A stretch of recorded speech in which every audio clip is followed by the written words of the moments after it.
Welcome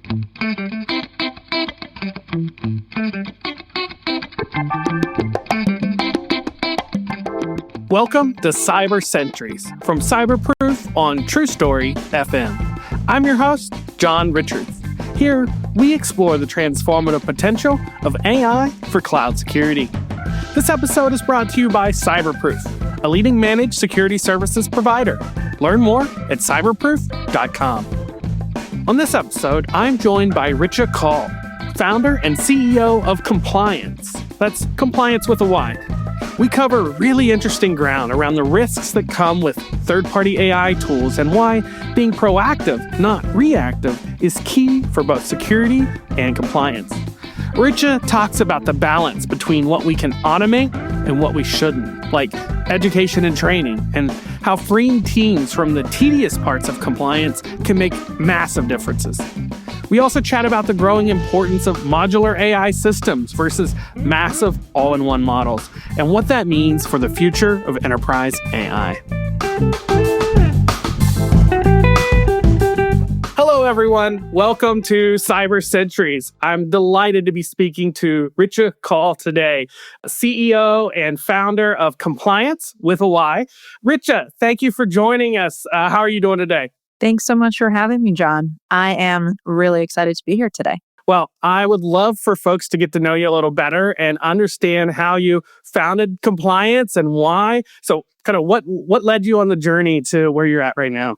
Great question. So I will admit that my reason for founding Complyance is very personal. I am a bit of a data privacy nut in my personal life. I am the one who rejects cookies on every site that I go to. I give the least amount of information possible every time I'm asked. And I kind of realized that in order to really protect personal data for myself, my friends, family, loved ones, it is actually most efficient to help the enterprises who hold our data be cyber secure and really thoughtful about their security and privacy. So we actually help enterprises across the world basically automate the information security and data privacy compliance in their organizations. Well, I'm glad you're doing that, helping. This is a huge area. So what are the big areas that you see groups struggling with where they're like, hey, we need to bring somebody in to help with this? Great question. So when it comes to enterprises, it's a very complex landscape. Right now, just as everybody who's listening to this already knows, data breaches are on the rise because cyber attacks are on the rise. Our third-party networks of vendors are more complex than ever before. And we are, only as strong as our weakest third-party vendor, to be honest with you. And so it's a very complex time for enterprises trying to manage all of the increasing risks that they're dealing with. A lot of them are defaulting to what has been more traditionally the way to manage compliance. So much more manual, point-in-time audits. And they're really looking for a way to go from being reactive to being proactive in their compliance management around security and privacy. But it feels unattainable because they have such tailored environments, complex, they have legacy systems in play, siloed tools, and they feel like it's not possible to bring everything under one roof and have that true visibility of their compliance health. And what we do is show them how our custom GRC platform, fully configurable, including custom integrations and custom AI agents, can actually monitor their compliance in a way that works for them. And that's just been an amazing journey to watch that unfold and see the impact for, these companies, Fortune 100s, major league sports organizations, and so on. Now, what's it look like, the difference between being reactive versus being proactive? I mean, I assume reactive, you had a breach and now you're like trying to figure it out, but where do these companies want to be? For enterprises, being reactive is not so much waiting for a breach because we hope that they're at least more prepared than that. It's more like being reactive to audits or being reactive to requests from either customers or others versus being proactively in control year-round. It's so funny to think about, John. The products and the companies that we trust every day, when they say that they're audited and certified, we're really talking about point-in-time checks once a year. And it's almost laughable to think about that being a true measure of a company's security point-in-time check. Just take a simple example.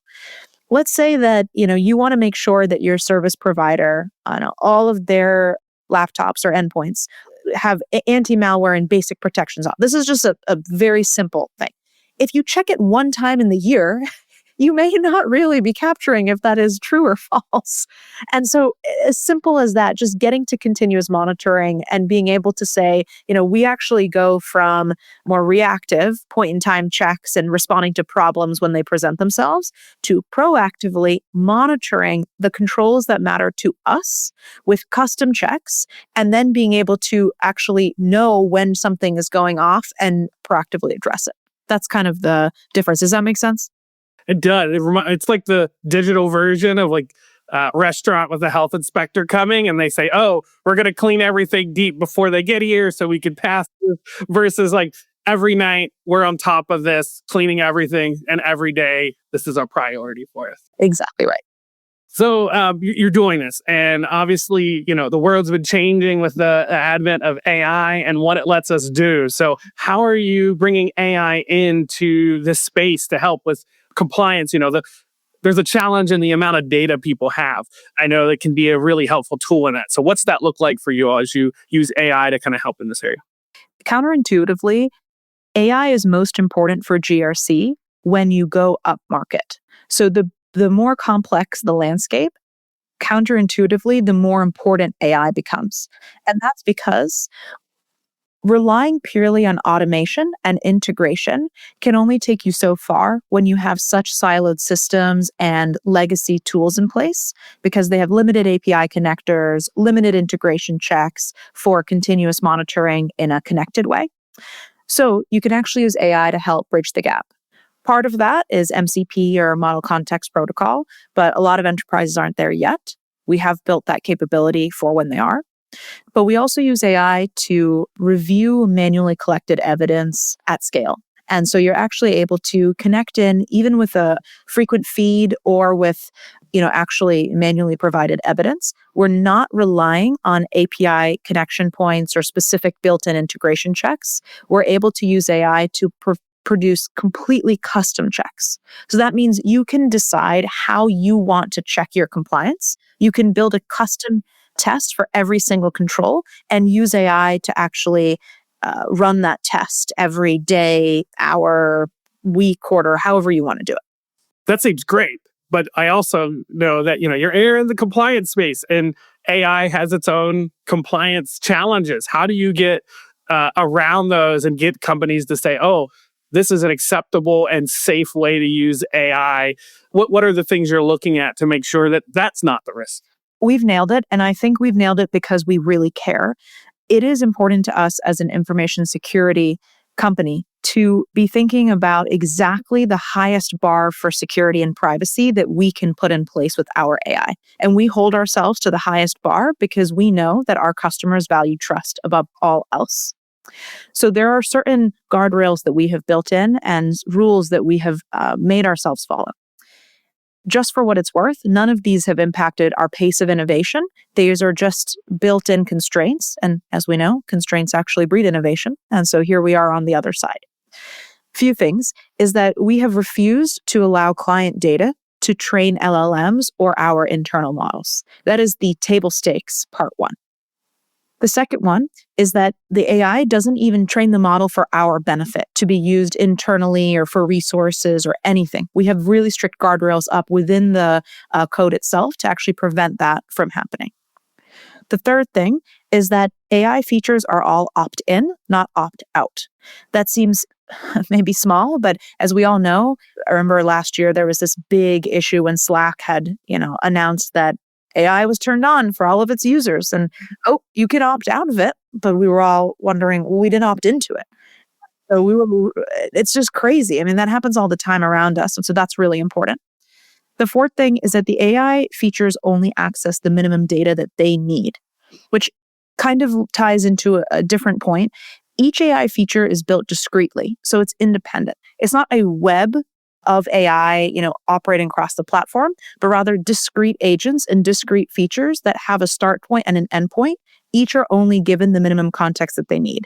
That actually produces better results and reduces hallucination, which is a separate benefit, but it also creates basically minimum context on every AI run so that you can be more in control of, turning features on or off independently and being able to still get the value where you do want it, but turning off the value where you don't want it.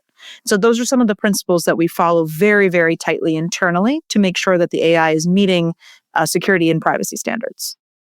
I like that you brought up even the small things of opt-in versus opt-out, because it really shows like a posture that you're taking of being aware of the choices that you make and the impact that they have. Now, I did want to know, you mentioned not using client data and stuff to train. So how do you train these models? Are you using a lot of synthesized data, or how do you get around that challenge if you're not using client data to help build this out? Two inputs, we use publicly available data, of which there is a lot. And the second is that we actually produce our own kind of examples of good and bad for the fine tuning.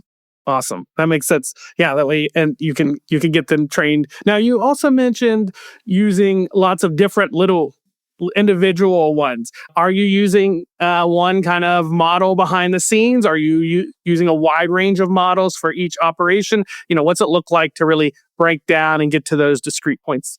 We have built our AI infrastructure in a modular way so that we can actually swap out which LLM we use, and including for larger enterprise clients, even swap out with their internal LLM when the time comes. That's part of our future-proofing approach. For now, we have found that Microsoft Azure's enterprise deployment of OpenAI has the best balance between innovation and security that our clients expect. And so that's been the primary kind of backdrop of our AI. Well, I'm glad that's working well. I like the idea of being able to let people swap in their own. That makes, gives a lot of freedom. Of course, then they have to deal with is they're good enough to keep up or give the same quality of results. So something else, actually, this came out about a little bit in our pre-talk, which you were talking about how you help evaluate risks around third parties. I'd love for you to, explain a little bit about what you're doing there on the danger, you could be very secure, but if you start to partner and connect with folks, this opens up new avenues. So how are you guys approaching handling compliance and risk in those areas? There's two answers. One is through just the platform's kind of baseline functionality, which is very automation enabled we have full third-party risk management capabilities in the platform. So it's things like keeping your vendor registry there from a security perspective, monitoring security reviews for all of your vendors, sending out those tailored questionnaires and so on. You can do that entire end-to-end process from vendor diligence to vendor onboarding and vendor security reviews ongoing, all in the platform. But we also have 2 agents live already to support third-party risk and more on the way, which is exciting. The first agent is that it's actually a vendor risk score, and we just recently released it. So it does objective outside-in analysis of vendor risk based on negative news about them, news of data breaches, news of even sometimes things that are adjacent to security risks. So even if they have a big layoff, sometimes that's a concern because there might be continuity or other issues internally that could put your own data at risk as a client. And so it's we've kind of put together a really strong third-party risk methodology and a scanner that runs to address those. And that links in directly to our platform. The second one, the other agent, which has now become our highest growth agent, it has, I think, 172% month-on-month growth in AI calls last month. Yeah, crazy. It's our everyone's favorite agent. It doesn't sound very sexy, but it is sexy. I think so. Is the fact that it actually runs on your tailored vendor questionnaires. So in the platform, you can create your own questionnaire that goes out to vendors to check for anything that you want to check for, whether it's obviously SOC 2 reports, but also, where will my data live? Where does the team live that supports me? What are your response times around incidents reported? All that. You can actually tailor your own agent. So it's a customizable agent that clients can tailor in their environment based on every question. And they can say what their risk threshold is for each and what are some signals of a good answer, a risky answer, and so on. And basically, as soon as a vendor submits their response, AI runs immediately. And you get an email that says they've submitted, here are the risks. For each of those basically findings, you can create a risk that you tag to the vendor. You can follow up with them. You can auto create a task for yourself internally. And it's a highly, highly high ROI, high leverage type of agent. Yeah, no, I as somebody who's been a bit on both sides of receiving these, the amount of work to review and go through, and you want to make sure you didn't accidentally, 'cause these could be multiple pages and long answers, and you're like, I hope I didn't miss a red flag somewhere in that, and having a way to just know right away, hey, here's a couple areas I should focus in on before reviewing the whole thing. I could see where the value comes there. Now, hearing this makes me think you must have a very smart AI team that's working on this. So, what's your kind of internal philosophy around building that team and what they're focused on? Because you've got all these different agents and you're really looking to drive business impact. So in a way, you're doing a lot on how you optimize in this area. Are there any kind of priorities or leading methods that you're kind of like, hey, this is what drives the team? Recently, there's been a name and philosophy put to it. Actually, perhaps it's not recent, but I recently read, I should say, about a philosophy called tiny teams, specifically empowered actually by AI to work internally. But forgetting the empowerment by AI for a second, I think the entire philosophy of tiny teams, which was also reflected in a book I read about how Netflix manages their culture, is about really top talent density. And we have always been a lean and mean team with the best of the best talent internally. That is how I think we've been able to produce to the degree that we have for these enterprises. They're always shocked when they see our platform. Sometimes they'll actually ask us, is this a proprietary platform or is this someone else's tech? And we were like, no, this is our this is our tech. This is our platform. We built this baby. But I think it all comes down to the talent density on our engineering team. And of course, our amazing CTO, who's been with us from day one and is just he sticks by the principles of innovation while also adhering to security and high UX. Those are hard goals to achieve all in one platform. Yeah, that's a lot of tension there that you're trying to manage, and I've seen folks do that really well. It sounds like they must be on top of it. So, do you kind of have one main team that builds out each piece kind of almost sequentially? They move on to the next, or do you have lots of or multiple of these kind of tiny teams that are individually working on different pieces that you're building out? On the engineering side, we split it by platform and AI. So, from our perspective, I truly believe the platform is the moat long term. The AI is a differentiator in the near to medium term. And I think we are, kicking butt on making sure that we're way ahead of the curve on that front. Truly, right now, we can't see our competitors in the rear view, but we're hoping to keep that trend up. But in reality, it's only going to go for so long. And I'm very aware of that.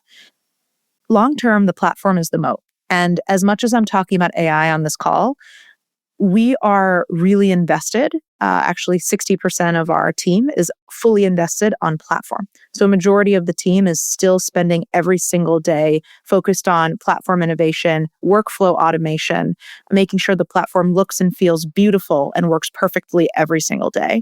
And that is actually, I think, a big reason that clients stick with us. It's a good point of, it's easy to get distracted by the shiny and new, but you've still got all of this stuff that still needs to happen. So it seems like the wise choice there. Well, what are you seeing as we're kind of, put on your looking to the future, see into what's coming up, and what do you think are going to be the big challenges for this area for GRC that's going to be coming? Do you think it's going to be just more of the same, or are there areas that you see that like, oh, this is going to be a hot button area that we're going to need to address in the near future? GRC and security compliance management it's getting so difficult.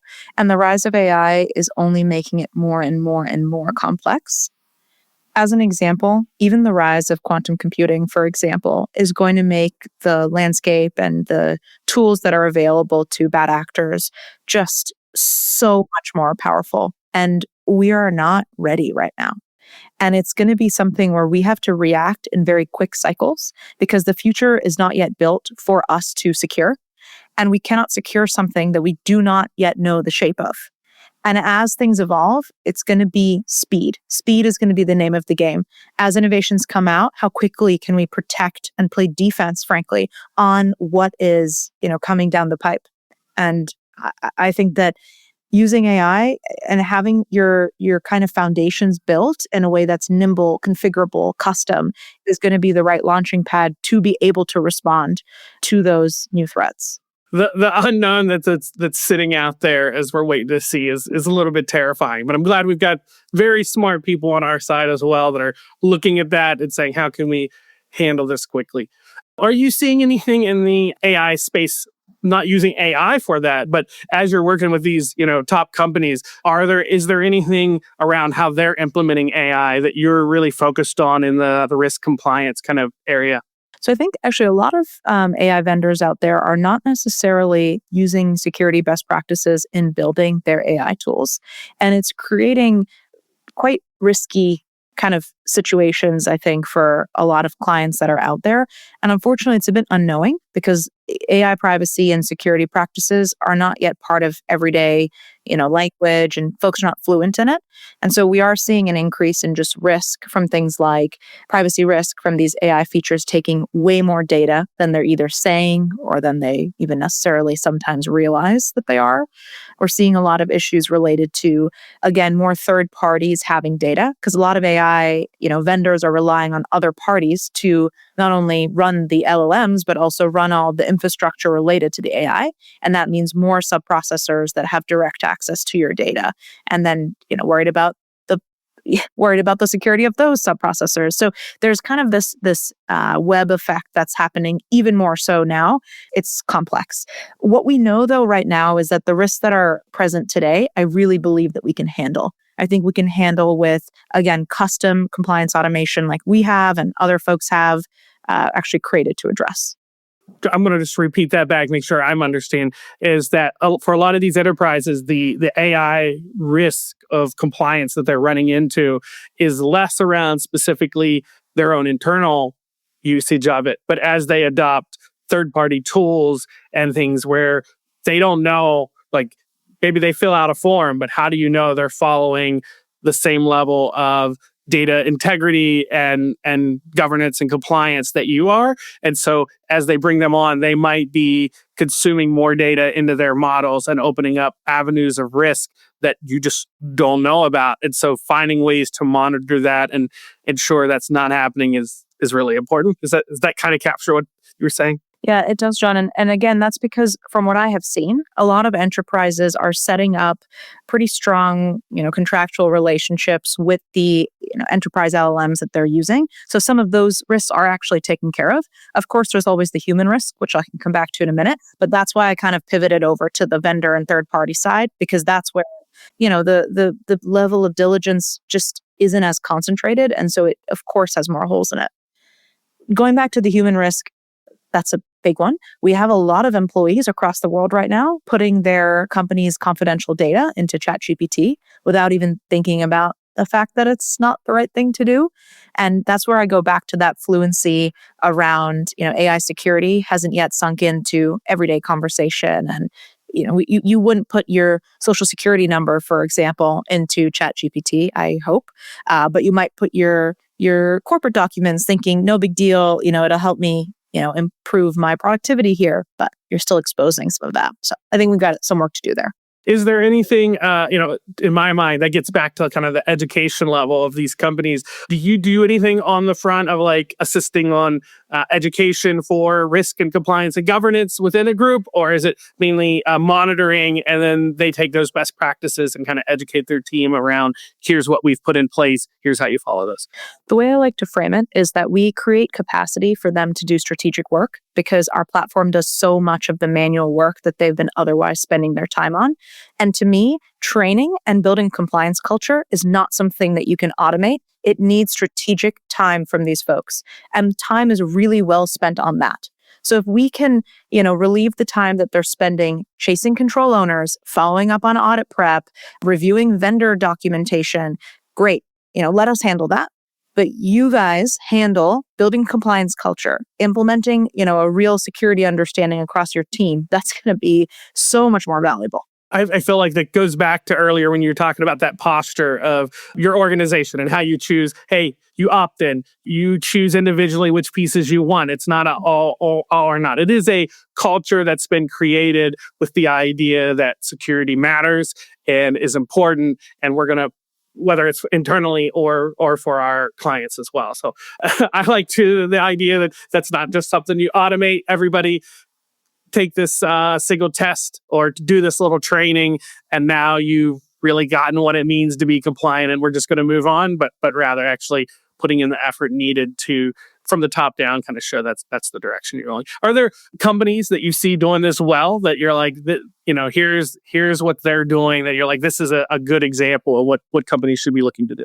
We have some clients who are amazing, and they're really doing a great job around being really custom and really proactive in their compliance management. One of our clients, household tech name, you and I both probably use their product every day. They are kind of the beacon of, I think, where a lot of our other clients want to get to. So they've actually set up an entire trust framework internally where they have set up a set of fully custom internal controls that satisfy all of the different compliance standards that they need to meet, but are written and are tested in a way that is really custom to their organization. That means that they have peace of mind every day, that the things that they care about are being tested and basically pressure tested and made sure that compliance is active and is working. And by doing that in a really automated way, they freed up their own time. So what they've told us is that they've actually been able to, rather than checking, once a month or once a quarter, I believe, they've been able to check once a week. And so now they have much more peace of mind around their baseline compliance health, and they're spending more time addressing the gaps that are now being surfaced rather than doing can you please give me some evidence? Let me review it manually. Then I follow up, make sure I didn't get something wrong. That whole cycle is washed out. And so now they have a proactive compliance, I guess, as you said before, posture. And I think that's what I see that as kind of the golden standard. That is a great example of that shift from reactive to proactive. Now, what do you say to if you're talking to these enterprises and they push back and say, we don't have the resources, whether that's money or time to really invest in this? How do you let people know the importance of it anyway? It's expensive to not do compliance, period. It is very expensive to be reactive. It is very expensive to not be prepared. It's very expensive to not have visibility. Because when those data breaches happen, it's not only the stock price that goes down, the amount of resources internally that are thrown at a data breach is immeasurable. Not only are you actually dealing with the breach, your marketing team is under fire, your customer team is under fire, your executive team is under fire. So there's a lot of folks that are involved. It's an expensive proposition. So do you want to spend money on that, which also has a lot more stress, or do you want to be in control? And I think a lot of companies want to be in control, and we're seeing that. We have incredible growth in our company and also in the space overall. Yeah, I think the amount of, sadly almost, the amount of breaches and whether it's legal fees or paying bounties or these different things that have come in has helped wake up folks that this isn't something you could just sit on and wait for. It is a real threat. And the rise of larger actors out there as well that are so focused at targeting. Richa, this has been incredibly fascinating. I appreciate you coming here on the podcast. Before we close out, anything you would like to pitch? What's going on? What should people be paying attention to? Maybe where can they find you on LinkedIn? Absolutely. Yeah, you can absolutely find us on LinkedIn. Also just on complyance.com. That's compliance with a Y. So COMPLYANCE.com. And we really look forward to having these types of conversations with enterprises who just want to get more in control of their information security compliance. Awesome. Well, I will make sure that is in the show notes so you don't have to, our listener, don't have to remember to drop the Y in the compliance. We'll have a link down there for you. So absolutely check it out. Richa, this has been informative. Thanks again for coming on here. It's been wonderful. Thank you. It's been a pleasure, John. Thank you.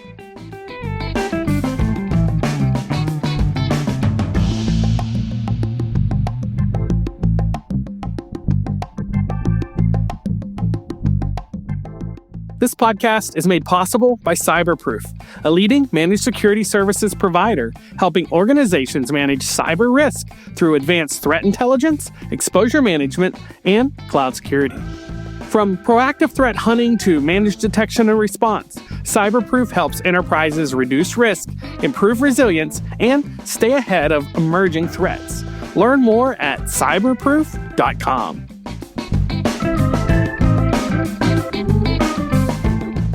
Thank you for tuning in to Cyber Sentries. I'm your host, John Richards. This has been a production of True Story FM. Audio engineering by Andy Nelson. Music by Amit Sagi. You can find all the links in the show notes. We appreciate you downloading and listening to this show.